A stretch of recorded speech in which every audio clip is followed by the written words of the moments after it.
జై శ్రీరామ్. శ్రీమాత్రే నమ. శ్రీ గురుభ్యో నమ. 2026 సంవత్సరం ఫిబ్రవరి నెల ద్వాదశ రాశుల వాళ్ళకి, ద్వాదశ లగ్నాల వాళ్ళకి ఎలా ఉండబోతుంది, ఈ విషయాన్ని మనం చూద్దాము.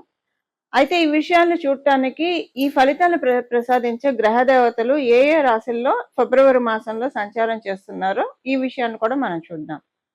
మిథున రాశిలో వక్రించిన బృహస్పతి గురుదేవుని సంచారము, సింహ రాశిలో కేతు భగవానుడి సంచారము, మకర రాశిలో 4 గ్రహాలు సంచారం చేస్తున్నాయి. సూర్యనారాయణమూర్తి, మంగళ్, బుధ భగవానుడు, అలాగే శుక్రాచార్యుల వారు. వీళ్ళు నలుగురు కూడా మకర రాశిలో సంచారం చేస్తున్నారు. ఈ 4 గ్రహాలు మకర రాశిలో సంచారం చేస్తూ ఉన్నాయి. మొదటి వారంలో బుధుడు మరియు శుక్రుడు మకర రాశి నుంచి కుంభరాశిలోకి వాళ్ళ ప్రయాణం సాగిస్తారు. అలాగే గ్రహాలు మారుతున్నాయి. మకర రాశి నుంచి కుంభరాశిలోకి బుధుడు మరియు శుక్రుడు ఇద్దరు మారుతున్నారు. ఈ నెల 13వ తారీఖు సూర్యనారాయణమూర్తి కూడా మకర రాశిలోంచి కుంభరాశిలోకి మారుతున్నారు. అలాగే ఈ నెల 25వ తారీఖు, ఈ నెల ఆఖర్లో మంగళ కూడా మకర రాశి నుంచి కుంభరాశిలోకి మారుతున్నారు. కుంభరాశిలో రాహుదేవుని సంచారం జరుగుతూ ఉంది. శనేశ్వరుడు మీనరాశిలో, ఆఖరిదైన మీనరాశిలో శనేశ్వరుడు సంచారం చేస్తున్నాడు. సవ్యగతిలో ఆయన సంచారం చేస్తూ ఉన్నాడు.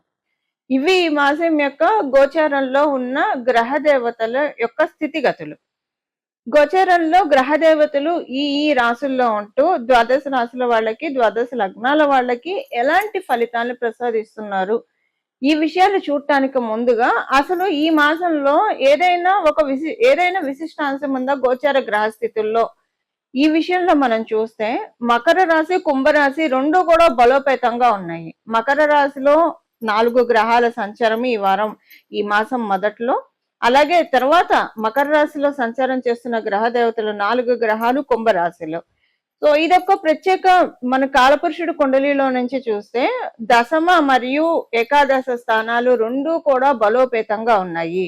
దశమ ఏకాదశ స్థానాలు రెండు బలోపేతంగా ఉంటూ ఎలాంటి ఫలితాలు ఇస్తున్నాయి, ప్రతి రాశి వాళ్ళకి ఇది మారుతుంది. కాలపురుషుడు కుండలిలో స్టాండర్డ్ గా దశమ ఏకాదశ స్థానాలు లాభస్థానం లేదంటే కర్మస్థానం లాభస్థానం బలంగా ఉండడము, ఇది ద్వాదశ రాశుల వాళ్ళకి, ద్వాదశ లగ్నాల వాళ్ళకి ఖచ్చితంగా ఒక మంచి చేస్తుంది. మంచి ఏంటి అనేది మీ జన్మ జాతకాన్ని అనుసరించి అది ఎంతవరకు తీసుకోగలుగుతారో అన్నది ఆధారపడి ఉంటుంది.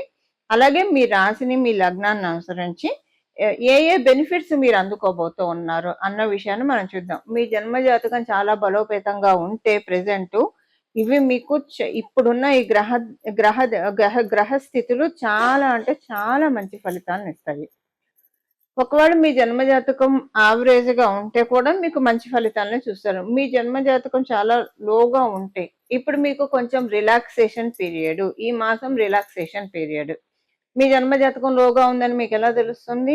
గత కొంతకాలంగా మీరు ఎప్పటి నుంచి అయితే మీకు పరిస్థితి బాగాలేదు, జన్మ జాతకం డౌన్ అయిందో అప్పటి నుంచి విపరీతమైన కష్టాన్ని చూడటము, కష్ట నష్టాలను ఓర్చుకోవడము, ఇలా చాలా ఉంటాయి. సో దీంట్లోంచి ఈ నెల బయటపడటానికి చక్కటి అవకాశము.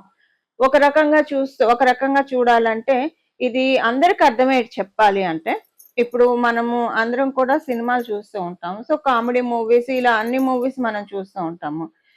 కామెడీ మూవీస్, ఫ్యామిలీ మూవీస్ ఇలాంటివి చూస్తున్నప్పుడు ఓకే, బట్ ఏదన్నా ఒక సస్పెన్స్ థ్రిల్లర్ కానీ, హారర్ థ్రిల్లర్ కానీ అవి చూస్తున్నప్పుడు మధ్య మధ్యలో ఒక కామెడీ బిట్ పెట్టడము, లేదా మధ్య మధ్యలో ఒక పాట పెట్టడము, ఇవి ఏంటంటే ఆడియన్స్ ని కొంచెం రిలాక్స్ మోడ్ లోకి తీసుకెళ్లడానికి డైరెక్టర్ చూపించే ప్రతిభ. ఇది డైరెక్టర్ ప్రతిభ. ఇప్పుడు గ్రహ దేవతలు ఒక రిలాక్స్ మోడ్ ని అందరికీ కలగజేస్తూ ఉంది. అంటే ఇలా ఎగ్జాంపుల్ చెప్తే అందరికి అర్థమవుతుందని ఈ ఎగ్జాంపుల్ తీసుకున్నాను. ఒక రిలాక్సేషన్ మోడ్ లోకి తీసుకెళ్తూ ఉంది. సో మీరు ఆల్రెడీ కామెడీ మూవీ చూస్తూ ఉన్నారు అంటే మీ జాతకం బాగా ఉండి మీరు హ్యాపీగా ఉన్నారు అనుకోండి, ఇది ఇంకా హ్యాపీనెస్ ని పెంచుతుంది. మీ ఫ్యామిలీ అంటే నార్మల్ గా మీకు హ్యాపీనెస్ లేదు, దుఃఖము లేదు, మామూలుగా అలా మీ జీవితం సాగిపోతూ ఉంటే ఇప్పుడు మీకు ఇంకా కొంచెం రిలాక్సేషన్ పాయింట్ కంటే అబోవ్ చూస్తారు. రిలాక్సేషన్ పాయింట్ లోకి మీరు వస్తారు. ఇది సస్పెన్స్ థ్రిల్లర్, హారర్ థ్రిల్లర్ లాగా మీ జీవితం ఉందనుకోండి ప్రస్తుతము. అప్పుడు ఏంటంటే మీకు దాంట్లోంచి ఒక బ్రేక్, ఒక పౌజ్ ఇస్తూ ఉన్నాయి గ్రహ దేవతలు. ఈ పౌజ్ ఇచ్చిన సమయంలో మీరు మీ జాతకాన్ని పెంచుకోవడానికి. అంటే మీ దీపం ఉండంగానే ఇల్లు చక్కబెట్టాలని అంటారు కదా, మన పెద్దలు అంటూ ఉంటారు కదా, దానికి ఇది బెస్ట్ టైం. దీనికి ఏం చేయాలన్న రెమెడీ కూడా ఇప్పుడు మనం తెలుసుకుందాము. అంటే ఈ పౌజ్ ఇచ్చిన మూమెంట్ ని మనం చకచక మనకు అనుకూలంగా, మన జన్మ జాతకానికి అనుకూలంగా మార్చడానికి ఏం చేయాలి, ఏ ఏ పరిహారం చేయాలో కూడా మనం లాస్ట్ లో చూద్దాము. టోటల్ గా ఈ మాసంలో ఉన్న గోచార గ్రహ స్థితులు మంచి ఫలితాన్ని ద్వాదశ రాశుల వాళ్ళకి, ద్వాదశ లగ్నాల వాళ్ళకి ఏదో ఒక ఫ్యాక్టర్లో ఇవ్వబోతూ ఉన్నాయి. మీ జన్మ జాతకాన్ని, మీ జన్మ లగ్నాన్ని, మీ జన్మ రాశిని అనుసరించి మీకు ఏం ఫలితం వస్తుందో ఇప్పుడు ప్రతి రాశి వాళ్ళకి విడివిడిగా మనం చూద్దాం. మకర రాశి, మకర లగ్నంలో పుట్టిన వాళ్ళకి మీకు మీ స్థానము మరియు ద్వితీయ స్థానము రెండు బలంగా ఉన్నాయి. ద్వితీయ స్థానం బలంగా ఉండడం వల్ల ఫైనాన్షియల్ గా మంచి సమయం ఇది. ఫైనాన్షియల్ గా మీకు ఆర్థికంగా చాలా మంచి పురోభివృద్ధిని మీరు చూస్తారు. అలాగే మీ చుట్టూ ఉన్న వాళ్ళ సహాయ సహకారాలు మీకు బాగా ఉన్నట్లు అనిపిస్తుంది. అందరితోటి మంచి మైత్రి నెరవేరుతుంది. మీకు మిత్రత్వంతో మీకు అన్ని సాగుతాయి, చక్కగా ఉంటుంది, మీకు బాధ అనిపించదు. సో జనరల్ గా మకర రాశి, మకర లగ్నంలో పుట్టిన వాళ్ళకి కొంచెము అందరితోటి పడదు. కొంచెం ఏంటంటే ఒక్కొక్కసారి మీరు ఇన్నాళ్ళు బాగా ఉన్నారు అనుకున్న వాళ్ళే సడన్ గా మీకు రివర్స్ అయిపోతూ ఉంటారు. సో ఇలాంటి చాలా దాటొచ్చి ఉంటారు మకర రాశి, మకర లగ్నంలో పుట్టిన వాళ్ళు. కారణం మీకు అర్థం కాదు. కానీ ఈ మాసం ఏంటంటే ప్రతి ఒక్కళ్ళతోటి కూడా మంచి రిలేషన్ ఉంటుంది. సో మనిషి సాంఘిక జీవనం చాలా బాగా ఉంటుంది. ఫైనాన్షియల్ గా చాలా ప్రోగ్రెసివ్ మోడ్ లోకి వెళ్లే శుభ సమయం ఇది. ఫైనాన్షియల్ గా మీరు చాలా బ్లెస్సింగ్ గా అనిపిస్తుంది. మీరు అనుకున్నవన్నీ కూడా నెరవేరే శుభ సమయం ఇది. అయితే మీకు ద్వితీయ స్థానం బలంగా ఉండడం వల్ల ఆభరణ యోగాన్ని ఇస్తుంది. ద్వితీయ స్థానంలో బలం అంటే ఆభరణాలని సూచిస్తుంది ద్వితీయ స్థానము. సో ఏ ఆభరణమైనా సరే తీసుకునే ఛాన్సెస్ ఈ మాసం ఎక్కువ ఉంది. అయితే ఆభరణం తీసుకోకపోయినా దానికి ఇన్వెస్ట్మెంట్ చేయడానికైనా సరే తీసుకుందామని, అంటే సేవింగ్స్, ఒక రకంగా చెప్పాలంటే సేవింగ్స్ లేదా ఆభరణాలన్నా తీసుకుంటారు. ఈ రెండింటికి కూడా టైం చాలా అనుకూలంగా ఉంది గోచరంలో ఉన్న గ్రహస్థితిలో. అలాగే నోరు మంచిదైతే ఊరు మంచిది అవుతుందని మనం వింటూ ఉంటాం. అది ఇప్పుడు మీ విషయంలో నిజమైంది అంటే ఎప్పుడు వింటూ ఉంటాం, కానీ నిజం ఈ మాట అని మీరు అనుకునే టైం ఇది. ఇప్పుడు మీకు డెఫినెట్ గా అందరి సహాయ సహకారాలు, మీ నోరు మంచిది అని అందరూ అనుకుంటారు ఈ ఈ ఈ మాసంలో ఉన్న గోచర గ్రహస్థితుల రీత్యా. అలాగే మీకు ఆరోగ్య సమస్యలు ఏదైనా ఉంటే, మానసికంగా ఆరోగ్య సమస్యలు అంటే మానసిక ఆరోగ్యం, శారీరక ఆరోగ్యం, వీటన్నిటి నుంచి మీరు అన్ఫ్రీజ్ అవుతారు. ఫ్రీజ్ అయిన సిచ్యువేషన్స్ ఏవైనా ఉంటే అవన్నిటి నుంచి మీరు బయటపడతారు, అన్ఫ్రీజ్ అవుతారు.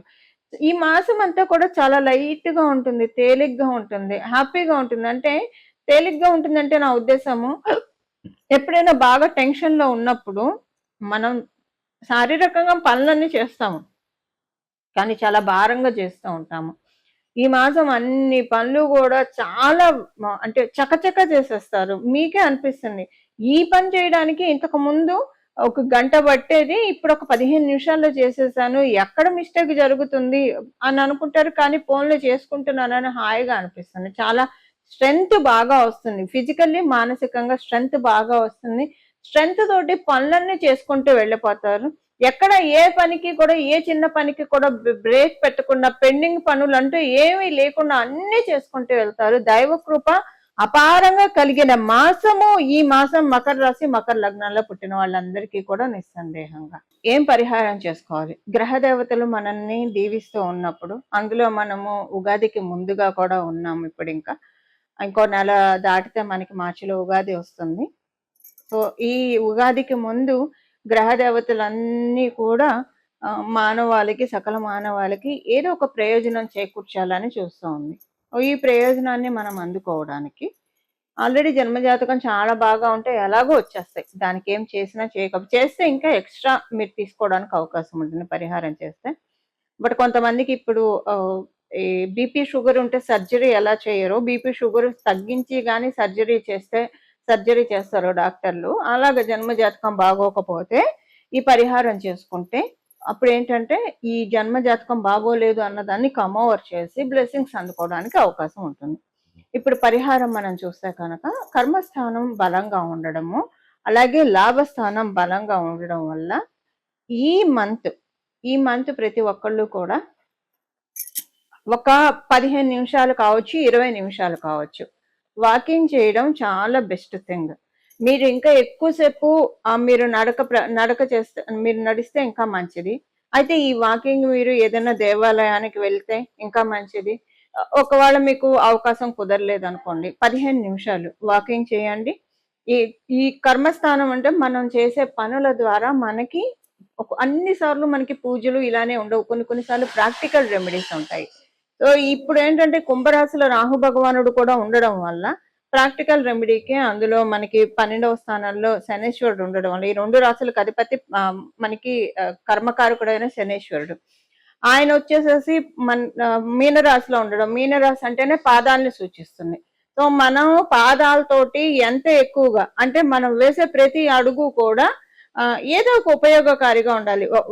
మనకన్నా ఉపయోగకారిగా ఉండాలి, సొసైటీ కన్నా ఉపయోగకారిగా ఉండాలి. మనకు ఉపయోగకారి అంటే మామూలుగా వాకింగ్ చేయడము, అలాగే దేవాలయం చుట్టూ ప్రదక్షిణాలు చేయడము, ఇది మనకు ఉపయోగకారి.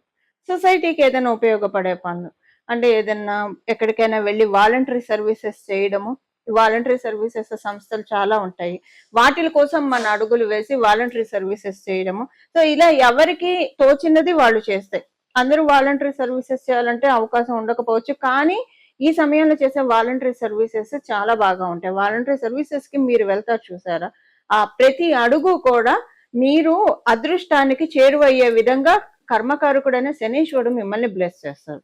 అందరికీ వాలంటరీ సర్వీస్ చేసే అవకాశం ఉండకపోవచ్చు. అలాంటప్పుడు బెంగపడక్కర్లేదు. ప్రతిరోజు కూడా 15 నిమిషాల నుంచి అరగంట వాకింగ్ చేయడము.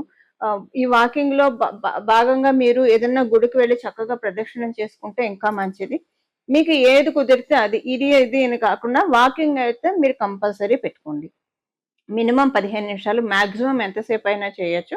15 నిమిషాలకి తగ్గకుండా ప్రతిరోజు వాకింగ్ చేయడం వల్ల కాస్మస్ లో ఉన్న ఎనర్జీస్ ని మీరు చక్కగా అందుకోగలుగుతారు. అయితే ఈ వాకింగ్ కి కండిషన్ ఉంది. కండిషన్ ఏంటంటే ఈ 15 నిమిషాలు కావచ్చు, ఎంతసేపు అయితే మీరు నడుస్తారో అంతసేపు మీ బ్రెయిన్ ని ఎంటీగా పెట్టుకోండి. థాట్స్ ఏవి లేకుండా చూసుకోండి. భగవన్ నామాన్ని జపించుకుంటూ వాకింగ్ చేయండి, చాలా మంచిది. భగవన్ నామాన్ని జపించుకుంటూ వాకింగ్ చేయడం. మళ్ళీ ఇక్కడ మీరు వాకింగ్ చేస్తూ ఏవో ఒకటి ఆలోచిస్తూ ఉన్నారనుకోండి, ఆ వాకింగ్ చేసిన ఉపయోగం ఉండదు. ఒక్క 15 నిమిషాలు డేలో మీ ఆలోచనలని కట్టడి చేసుకోండి. ఆలోచనలు పూర్తిగా కట్టడి కావు. అందుకే ఏదో ఒక భగవన్ నామాన్ని పట్టుకొని భగవన్ నామం మీద కాన్సన్ట్రేట్ చేస్తూ వాకింగ్ చేయడం వల్ల చాలా అంటే చాలా మంచి ఫలితాలు వస్తాయి. ఇది ఆరోగ్యానికి మంచిది, అలాగే జన్మజాతకం యొక్క ఆరోగ్యాన్ని కూడా చేకూరుస్తుంది. ఇది మీరు చూస్తే కనుక మనము గతంలోకి వెళ్తే పాదయాత్ర చేసి రాజ్యపీఠాన్ని దక్కించుకున్న రాజకీయ నేతల్ని మనం ఎంతో మందిని చూసాము.